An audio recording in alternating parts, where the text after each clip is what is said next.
Canine dog bites teacher. What he uncovered shocks everyone. It was a chilly Wednesday morning at Harbor Oaks Middle School. The wind carried the salty smell of the nearby sea, and the sky was so clear it almost looked fake.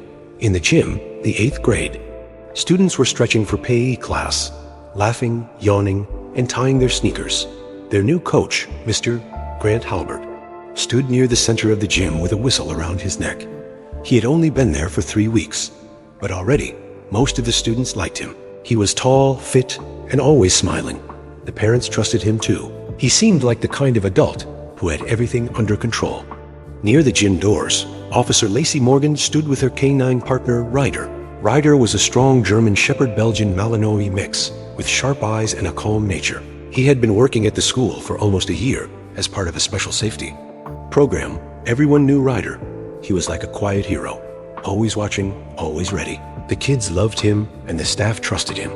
He was trained to sniff out drugs, weapons, and even signs of danger that humans couldn't see.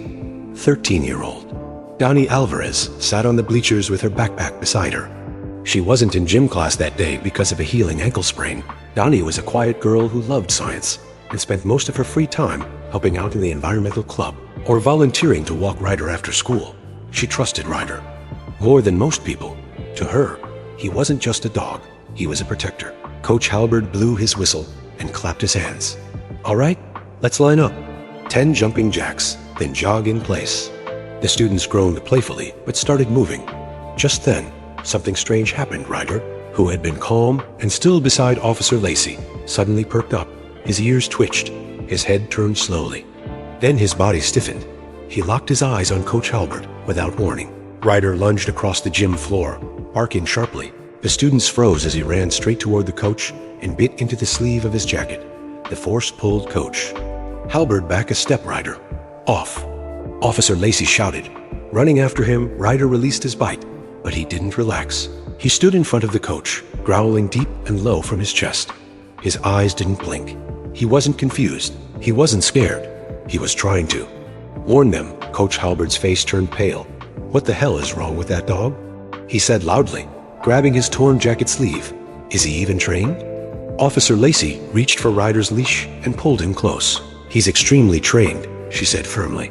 She looked down at the coach's arm. The bite hadn't broken skin, but the jacket was clearly torn. You okay? She asked. I think so, the coach said, trying to act calm, but his hands were shaking just a little. Principal Weller, who had rushed into the gym, stepped forward. Let's handle this professionally, he said. Officer Morgan, please file an incident report. Coach Halbert, go see the nurse, just to be sure. Coach Halbert nodded, still clutching his sleeve. Yeah, okay. But Ryder didn't stop staring. His tail was low, and his body was tense. His eyes followed every move Coach Halbert made. From the bleachers, Danny watched the whole thing. Her stomach flipped. She had never seen Ryder act like that. He wasn't a dog who made mistakes. Something was wrong, and Ryder knew it. That night, Danny sat on her bed, replaying the moment over and over in her head. The way Ryder's body locked, the way his bark changed, deeper, more serious. It wasn't just reaction, it was purpose. She had seen him freeze like that once before, when a stranger on campus had turned out to be a threat. Ryder wasn't wrong then. What if he wasn't wrong now? The next day at lunch, Danny found Officer Lacey sitting near the school garden with Ryder at her feet. The dog looked calm, but his ears twitched every time a gym door opened. Did you believe him? Danny asked. Officer Lacey looked over. Coach Halbert? Danny nodded. The officer paused, then said quietly, No, I didn't. But there's no evidence, and the school doesn't want headlines. But Ryder bit him, Danny whispered. He wouldn't do that for no reason. Officer Lacey looked down at Ryder. He was still quiet, watching. Just like always, you're right, she said. We're going to find out why. And in that moment, Donnie knew. Ryder had seen something no one else could. The next few days at Harbor Oaks Middle School felt strange. Coach Halbert went back to teaching like nothing had happened. He wore a new jacket now and smiled even more than before. But something about him seemed off. He never walked near Ryder again. He never made eye contact with Officer Lacey. Every time Ryder passed by the gym, he would growl, just a little low in his throat, but enough for Danny to notice. Danny paid close attention. At lunch, she sat on the far side of the courtyard, where she could see the gym doors. She started writing notes in her science notebook, but not about experiments. This time, her notes were about people. Coach Halbert's behavior, Ryder's reactions, and the tiny things that felt weird. She was tracking patterns, just like she did with animals for the environmental club. One Friday afternoon, there was a fundraiser for the school library. Donnie stayed after to help clean up, like she always did. On her way to grab some lost and found items from the gym hallway, she passed the locker rooms and froze. Coach Halbert was inside. Alone, the lights were off, but the glow of a tablet lit his face. At his feet was a thick black binder. Danny stood still behind the corner, just watching. She saw him flip through the pages quickly, scanning something. When he looked up and saw her, he snapped the binder shut. "Need something?" he asked, his voice sharp at first, but then, like a switch, it turned gentle. "Everything okay?" Danny swallowed hard. "Oh, sorry, I was just heading to the art room." He smiled. "All right, be safe, okay?" She nodded and walked away, heart pounding. She waited quietly around the corner for 5 minutes. Then she peeked back and saw Coach Halbert walking out of the locker room, with the binder now hidden in a gym bag. That night, Danny told Officer Lacey everything. "He had a binder," she said. "He hid it when he saw me, and Ryder still growls every time we go near the gym." Officer Lacey took it seriously, very seriously. She pulled up the hallway camera footage. Sure enough, Coach Halbert had entered the locker room just before 5 o'clock p.m. He left 20 minutes later with a bag he hadn't brought in. "We need a search warrant," Lacey muttered. "But it's not enough yet." And Danny remembered something. "Wait, Ryder tore his sleeve, right? Maybe we still have it." Lacey blinked. "You mean the piece he bit?" Donnie nodded. "There could be blood, or skin, or something. DNA. Officer Lacey smiled faintly. "You might be onto something." They checked the evidence locker at the precinct.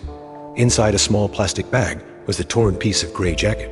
And yes, just near the tear, there was a tiny brownish red stain. It could be dried blood or skin cells. Either way, it might carry DNA. Lacey sealed the bag tighter. "I'll send it for testing. It'll take a few days, but we'll know soon." Back at school, the students had already moved on. Most thought Ryder just didn't like whistles, or maybe he mistook Coach Halbert for someone else. Some joked that Ryder needed glasses, but Donnie didn't laugh. She remembered how Ryder once sat completely still when a boy in 7th grade tried to sneak in a vape pen. Ryder hadn't barked, he just stared, until the kid confessed. Ryder never got it wrong now. Ryder wasn't just alert, he was tense. He didn't growl at everyone, just Coach Halbert, and every time Halbert walked by, Ryder's body stiffened and his nose tilted upward, like he was trying to follow a scent the rest of them couldn't smell. Then something else happened. Donnie was walking past the teacher's lounge after school when she heard someone talking. She paused near the open door. Inside, Coach Halbert was on the phone, pacing near the vending machine. "I told you I've got it under control," he whispered. "It's just a dog and some nosy girl." Donnie's stomach dropped. He was talking about her. She stepped back quickly, heart racing. He hadn't seen her, but the words echoed in her ears. Just a dog and some nosy girl. She didn't tell anyone at first, not even Lacey. Would they believe her? Probably not, but Ryder would. And now, Officer Lacey had sent the DNA for testing. They just had to wait and hope that Ryder's growl wasn't just noise, but a warning of something far more dangerous than anyone wanted to admit. Monday morning felt heavy. Donnie Alvarez woke up early. Her stomach was twisted in knots. She hadn't been able to stop thinking about what Coach Halbert said. Just a dog and some nosy girl. She didn't feel safe anymore, and she could tell Ryder didn't either. Officer Lacey met Danny near the front of the school as students were arriving. "We got the test results back," she whispered, holding a manila envelope. Danny's heart pounded.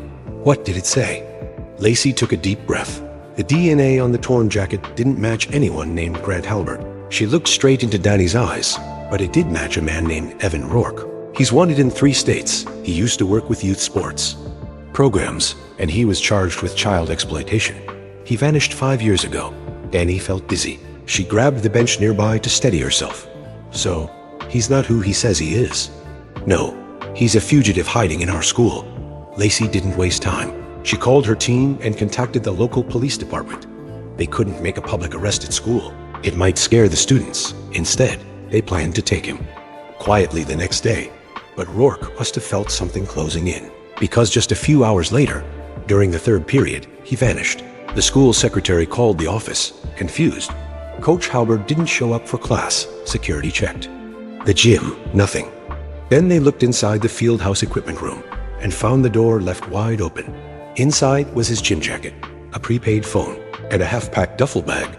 There was also a burner license plate and a baseball cap with the logo of a different school he's trying to run, Lacey said, her voice tight. He knew we were coming. She grabbed Ryder's leash. Let's go. Ryder didn't wait. The second he picked up the scent, he pulled hard. Lacey and 2 officers followed as Ryder led them past the school fence, through the grassy edge of the playground, and into the wooded area beyond the track field. Inside the school, Donnie stood by the window of her science class. Her heart thumped in her chest as she watched Officer Lacey and Ryder disappear into the trees. Don't let him get away, she whispered. Please, don't let him get away. In the woods, the trail was fresh. Ryder's nose stayed low, his tail stiff, and his pace fast.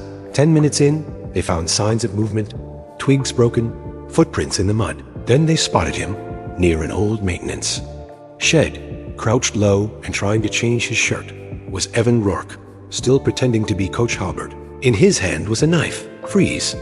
One of the officers shouted, but Rourke turned, blade raised. Ryder barked, sharp, loud, fierce. He didn't wait for a command. He lunged forward, locking his jaws around Rourke's wrist and dragging him to the ground. The knife dropped instantly. 2 officers pinned Rourke down. Handcuffs clicked shut seconds later. It's him, one of them said. We got him. Back at the school, students were still in their classrooms. Unaware of what had just happened, the principal made a quiet announcement. Over the intercom, Coach Halbert will no longer be working at Harbor Oaks. Please respect everyone's privacy during this transition. No one mentioned Evan Rourke. No one said the word arrest, but the halls buzzed with whispers. Some students' jokes, others stayed quiet. Some sat in silence, staring out the window like Donnie had.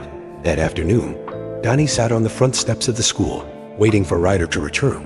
When she saw him walk across the parking lot beside Officer Lacey, her eyes filled with tears.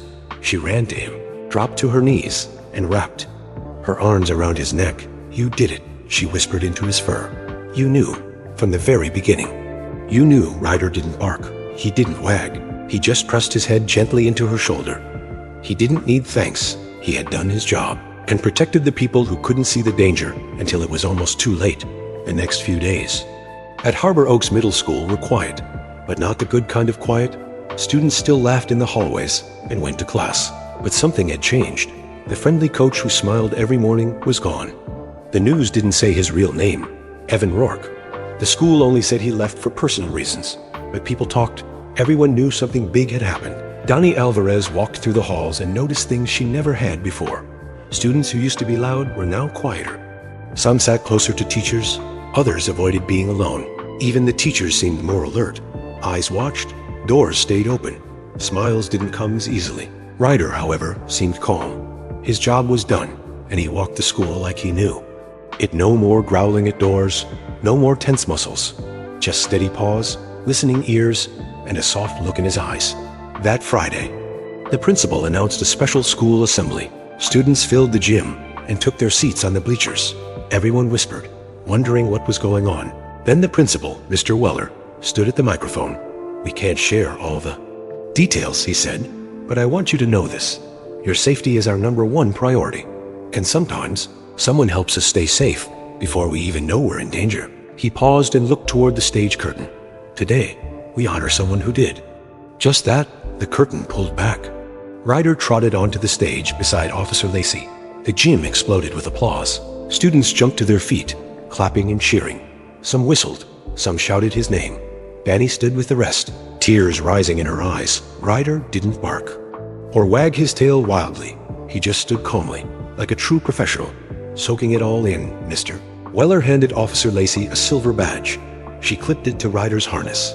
The word courage was written in bold letters across the front. Later that day, Danny sat under the big oak tree behind the school with Ryder beside her. You saved us, she whispered. Before we even knew we needed saving, Ryder rested his head on her leg. Officer Lacey joined them and sat on the bench nearby. He has a gift, she said. Some dogs are good at sniffing out trouble, but Ryder reads people. Donnie looked at her. How did he know? That first day, what made him bite? Lacey was quiet for a moment. Dogs like Ryder don't react to what someone says.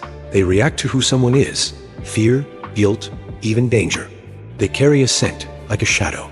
We can't see it, but Ryder can smell it. Danny blinked, so he didn't. Just see Coach Halbert. He felt him. Exactly. That night at dinner, Danny's mom asked gently, "Sweetheart, did anything ever happen between you and Coach Halbert?" Danny paused. "No," she said.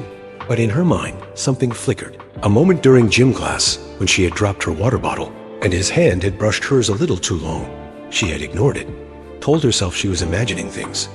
Now it felt different. She didn't say it out loud, not yet, but she didn't brush it away anymore either. The next week, Officer Lacey told Danny some news. Ryder's being reassigned, she said. There's another school, a place with kids who've gone through tough things. They need him more than we do now. Danny's heart sank. He's leaving? He'll finish the month here, Lacey said. But yeah, it's time. Danny nodded. She didn't cry, at least not in front of anyone.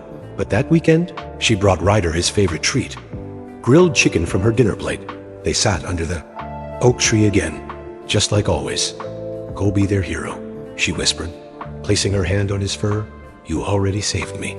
Ryder leaned his head gently into her shoulder. On Ryder's last day, the school had a small goodbye in the courtyard. Nothing too big, just a thank you. Students came by in small groups to pet him, leave treats, or whisper thank you into his fur. Danny waited until the end. She walked one final lap around the school track with Officer Lacey and Ryder. The sun was setting, painting everything gold. The wind was soft, and the silence felt warm. "I feel different," Danny said softly. "Like I notice more now, like I speak up more." Then Ryder did more than his job. Lacey said, later that night, Danny opened her laptop. She had been working on a blog post, but never finished it. This time she did. She titled it, "The Dog Who Knew." First, she wrote about Ryder, about what it means to listen to your gut, even when no one else does, and how sometimes heroes don't wear capes, they wear fur and a silver badge. Subscribe to our YouTube channel, Love Tales of Tales, for long, heartwarming pets and animals, love stories that stay with you long after they end.